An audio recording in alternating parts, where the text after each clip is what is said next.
wa ja'ala adh-dhulumati wan-nura. Është Allahu i cili krijoi errësirat dhe dritën. Është interesant te ky stil i Kuranit, thon ulemaja, gjithmonë Allahu kur përmend dhe cek errësirat, gjithmonë ato vinë dhe përmenden në shumës, ndërsa kur Allahu e përmend dritën, gjithmonë drita përmendet në njëjës. Sigurisht se këtu ka një urtësi dhe është shumë më rëndësi të zbardhet dhe nënvizohet kjo veçori e Kuranit edhe një herë. Vëllezër dhe motra, sa herë në vargjet e Kuranit, respektivisht në ajetet e sureve të Kuranit, përmendet errësira, gjithmonë Kurani e ka përmend errësirën në shumës, errësirat, dhulumat.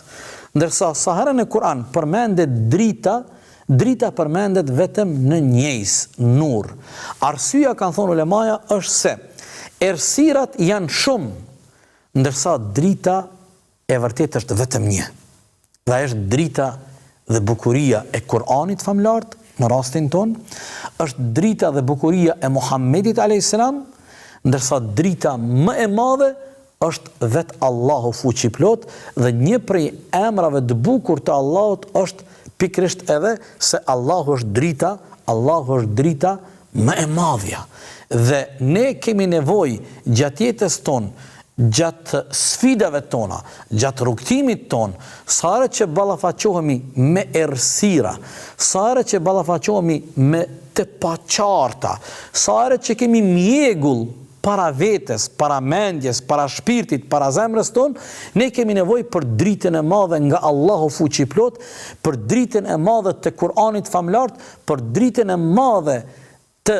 njeriut më ngjendritur, që është Muhamedi a.s., në rastin ton, në temën ton, kemi nevojë për dritën e fuqishme të kaptinës En'am, e drita e fuqishme e kaptinës En'am janë argumentet, janë provat, janë dëshmit që janë në brendin e kësaj sure, që ne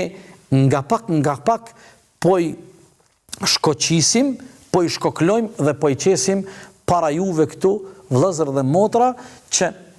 kjo dritë e fuqishme e kësaj kaptine të madhe, sikur ja ka mbush përplot zemrën e bardhë dhe shpirtin e bardhë Muhammedit ton a.s., ne kemi nevojë edhe më të madhe që zemra jon dhe shpirti jon të ndriçohet me dritën e madhe të Kuranit, në këtë rast me dritën e madhe të kaptinës En'am.